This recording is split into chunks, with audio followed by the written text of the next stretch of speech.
Class 10th exam sir पे हैं। अब मैं क्या करूं? ज़्यादा कुछ नहीं करना है, बस हमें मोस्ट इंपॉर्टेंट टॉपिक्स को बार बार रिवाइज कर लेना है। सबसे पहले मोस्ट इंपॉर्टेंट टॉपिक्स में हमारा था यूक्लिड्स डिवीजन लेमा। दूसरा है proof roots numbers into irrational. जरूरी नहीं है वो रूट 5 ही हो, पर मैं रूट 5 का बताऊंगा क्योंकि रूट 5 मोस्ट रिपीटेड भी रहता है। थर्ड है HCF and LCM using prime factorization method. ये सबको आता है तो मैं एक छोटा सा शॉर्ट्स बना दूंगा। लास्ट है हमारा relation between HCF and HCF। इसे भी हम अभी ही क्लियर कर लेंगे।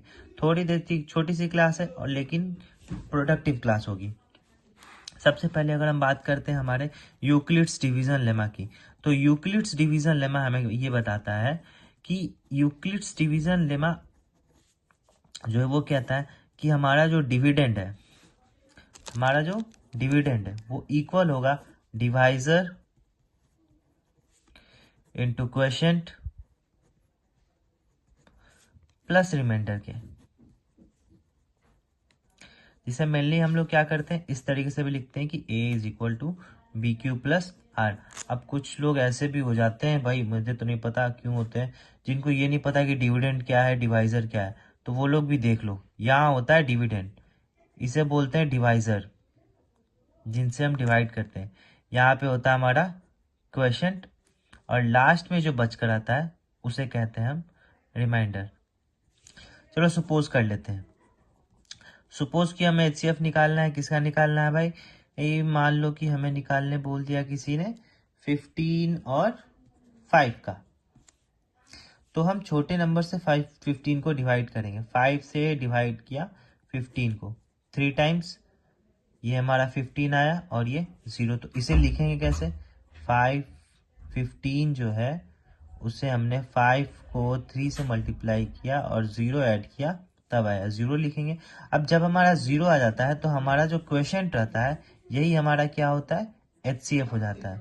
बहुत छोटा है, आराम से आ गया। सेकंड हमारा है प्रूफ रूट 5 इरेशनल। ये भी बहुत आसान है। सब लोग इस क्वेश्चन से बहुत डर भागते हैं, लेकिन मैं बता दूं कि ये बस हमारे लर्निंग कैपेसिटी पे है और थोड़ी सी अंडरस्टैंडिंग। जैसे कि सबसे पहले तो हमें सपोज करना होता है कि जो भी हमें पूछ रहा है, इरेशनल पूछ रहा है, लेकिन हम उसका अपोजिट सपोज करें। Suppose root 5 is rational.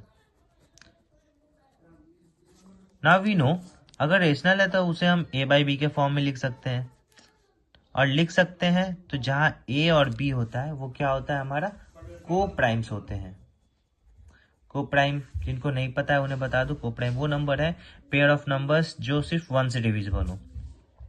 ठीक है, इतना होने के बाद हम क्या करेंगे? स्क्वायरिंग करेंगे बोथ साइड। क्या? Squaring both side. When we square both side what we get? That A square by B square, यानी रूट हट जाएगा, यहाँ पे आ जाएगा A square by B square. ठीक है, ये स्टेप्स है जो हमें हर वक्त लिखना ही है।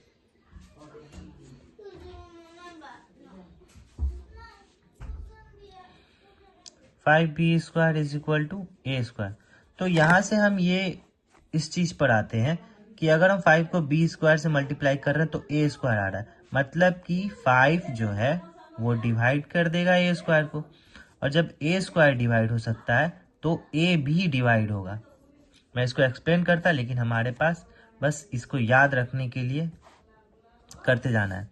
जब इतना हो जाए तो उसके बाद फिर हम एक और चीज लेट करेंगे कि late A square B 5C। याद रखना, जिस भी चीज का स्क्वायर रखना हो, जैसे कि रूट 5 का था तो यहाँ पे मैं 5C ले रहा हूँ, अगर रूट 2 का होता तो 2C लेता।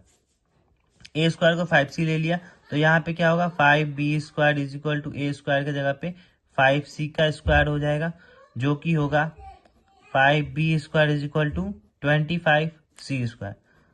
फिर 5 जब इक्वल टू के उस तरफ जाएगा तो डिवाइड में जाएगा, जिसकी वजह से हमारे पास आंसर क्या आएगा? 5C square. Now what? Same चीज, अगर हम 5 को C स्क्वायर से मल्टीप्लाई करें तो B स्क्वायर हो रहा है। इसका मतलब कि 5 जो है वो डिवाइड करेगा, किसे डिवाइड करेगा? बी स्क्वायर को। बी स्क्वायर को डिवाइड कर रहा है तो वो B को भी डिवाइड करेगा। ठीक है, तो ये तो भाई कॉन्ट्राडिक्शन हो गया ना, क्योंकि अभी अभी बताया था मैंने कि ए और बी कोप्राइम्स है। कोप्राइम्स यानी दो पेयर ऑफ नंबर्स जो कि सिर्फ 1 से डिविजिबल हो, जैसे कि ये अगर वो किसी और नंबर से डिविजिबल हो रहा है तो वो को प्राइम नहीं होगा। जैसे कि ये 2 से भी डिवाइड हो रहे हैं दोनों नंबर, तो ये को प्राइम नहीं होंगे। तो ये जो है हमारा फैक्ट को कॉन्ट्राडिक्ट कर दे रहा है। तो इससे हम लिखेंगे कि this contradict our fact that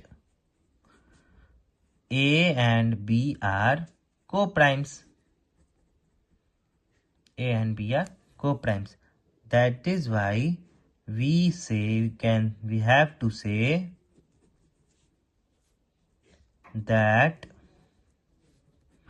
our assumption is wrong.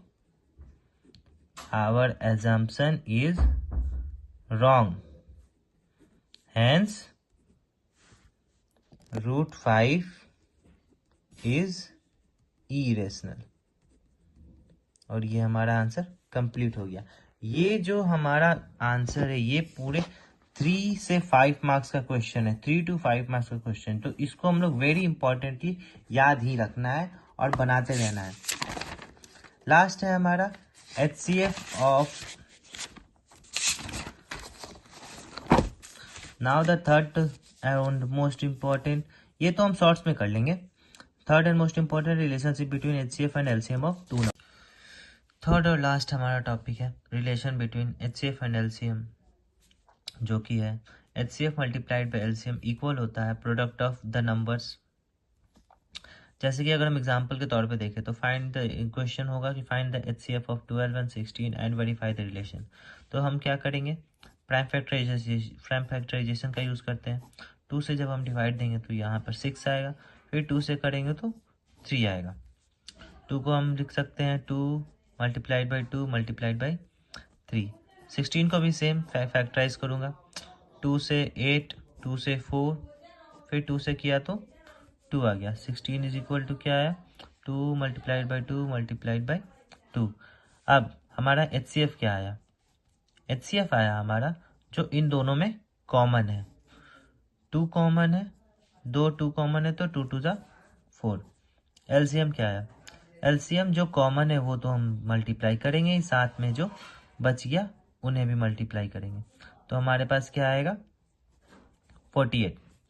अब रिलेशन वेरीफाई करना है हमें, तो रिलेशन वेरीफाई करने के लिए हम क्या करेंगे, हम सबसे पहले अपना फॉर्मूला लिखेंगे, HCF multiplied by LCM is equal to product of numbers.